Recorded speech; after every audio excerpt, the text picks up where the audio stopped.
Basketball this Saturday on ESPN2 at 2:30. It's Temple and Kansas. Then on ESPN at 6 Eastern, number 11 Syracuse taking on number 21 Memphis. Holiday Hoops presented by K Jewelers Saturday on ESPN and ESPN2. A surprise already tonight, Heather Cox, for Tyler Hansbrough. Indeed, Tyler Hansbrough's dad, Gene, surprised Tyler by showing up about an hour before tip-off. Last week, the two of them talked on the phone, and Gene said to his son, "Son, do you want me to come to the game?" And Tyler said, "You know, Dad, it's no big deal. Stay at home." But Gene told me he knew all along he would be here. Now, he made eye contact with Tyler minutes before tip, but that's been their only communication so far. Maybe celebration right now. Operating on the block, and there it is. The record. Tyler Hansbrough is the new scoring leader at North Carolina.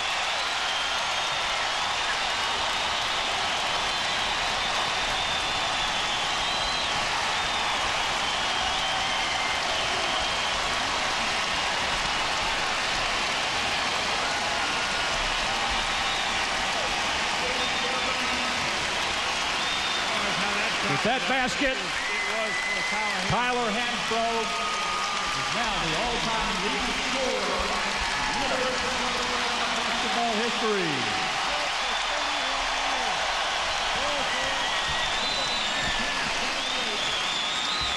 Tyler has 2,292 points, breaking the previous record of 2,290 set 30 years ago by the great Phil Ford.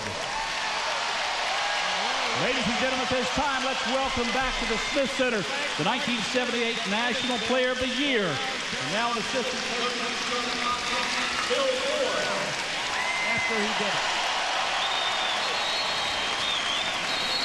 10 points. And here's another look at how he just broke the record, Len. Just setting the screen, playing within the team concept. Little slip of the screen. And, of course, always facing the double teams, using that upper body strength.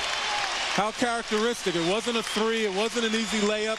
It was the kind of baskets that have come to mark the play of Tyler Hansbrough. Roy Williams this afternoon said, "I didn't expect him to become the all-time points leader when I signed him when he came here, but I did expect special things from him, and I needed him to do special things right away." Quick bucket from Evansville. It's a 4-point game. And now we can play a basketball game.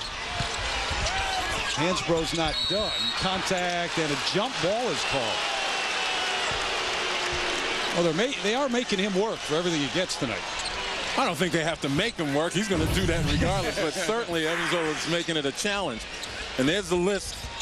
Tyler Hansbrough scales the mountaintop. This is tantamount to being on Everest, and he misses the dunk.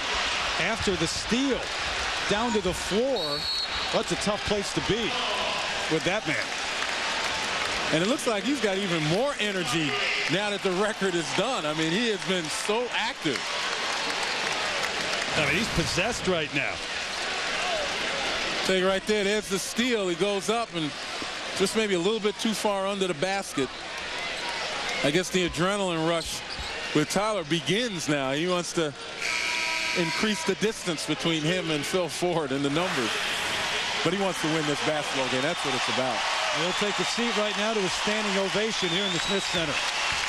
I think the emotions have kind of taken away from his abilities right now, and Roy Williams senses that. Lawson, the up and under, got his own follow. Ty's got 4 in the game. You know, considering all of the distractions and the potential for even greater distractions, I also want to give credit to Roy Williams for how he's managed this thing. You know, he really hasn't made Tyler Hansbrough vulnerable. He's made sure the team understands what they need to do, how they need to respond.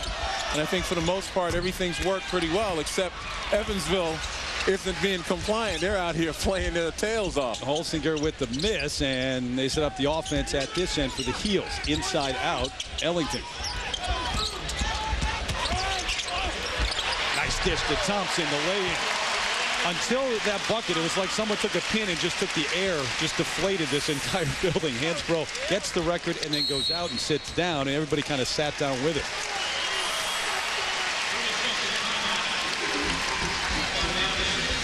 Heather has just been joined by one of the greats in Carolina history, Phil Ford.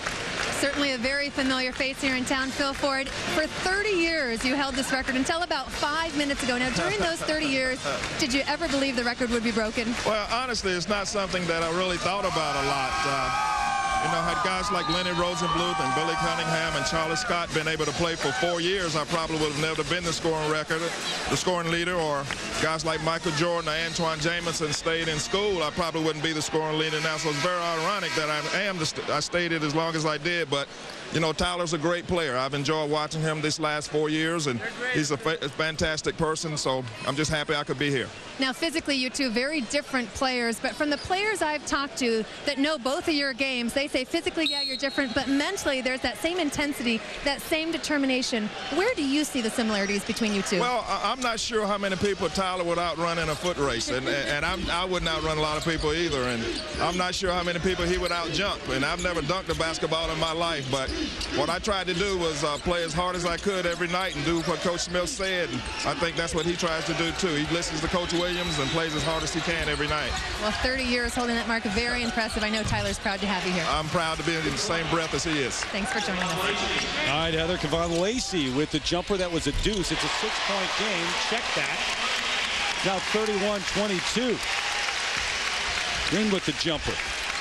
Well, if you grew up in ACC country during Phil Ford's reign, I mean, he was the king. Yeah, Phil could control a game, and you know that ball was on a string with him, and that's when the guards were even more dominant in many ways than the big man. I think that was the beginning of it. Yeah. Controlled by Lacey. He'll run the offense now, guarded by Lawson.